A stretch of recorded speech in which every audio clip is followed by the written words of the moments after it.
Kau nak buat apa ni? Budak-budak ni.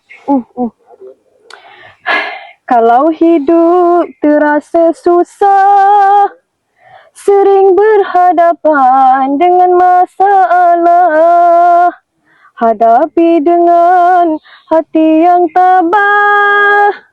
Jangan cepat rasa gelisah. Syaitan menggoda bertambah gundah. Jangan mengambil jalan yang mudah. Jangan sekali mencuba dadah. Kalau terjerat, sesal tak mudah.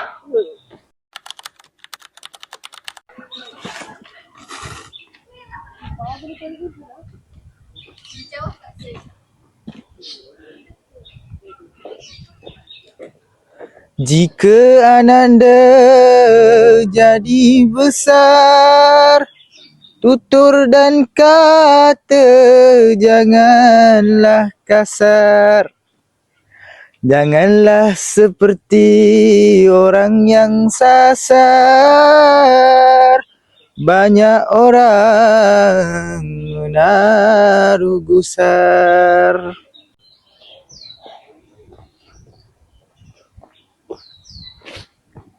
Main apa ni? Main telefon. Tak ada apa. Naik kat cikgu. Lah main. Phone tu bak cikgu. Apalah korang. Benda ni tak nak lah.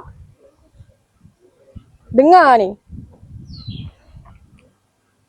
Dengarlah anak ibu berpesan, lengkapkan diri dengan pelajaran.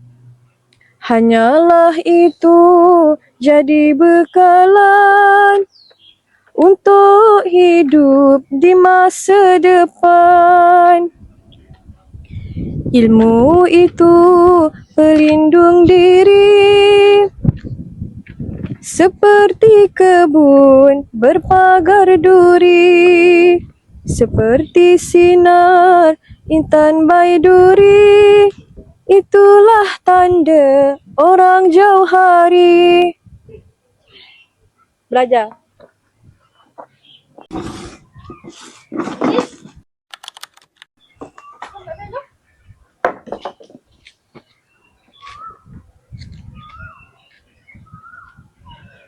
Dengarkan tuan ayanda berperi kepada ananda muda bestari.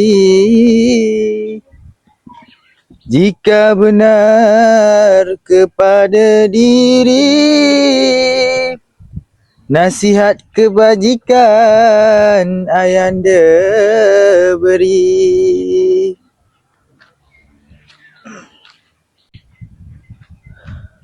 Menjalankan kerja janganlah malas, zahir dan batin janganlah culas. Jernihkan hati hendaklah ikhlas,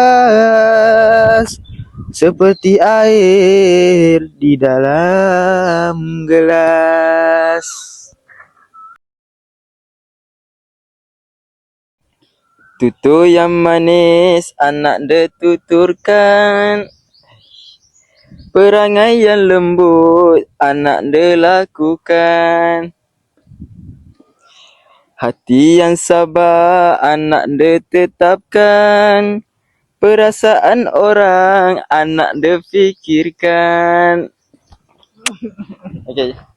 Kesukaan orang anak dia cari, supaya hatinya jangan lari.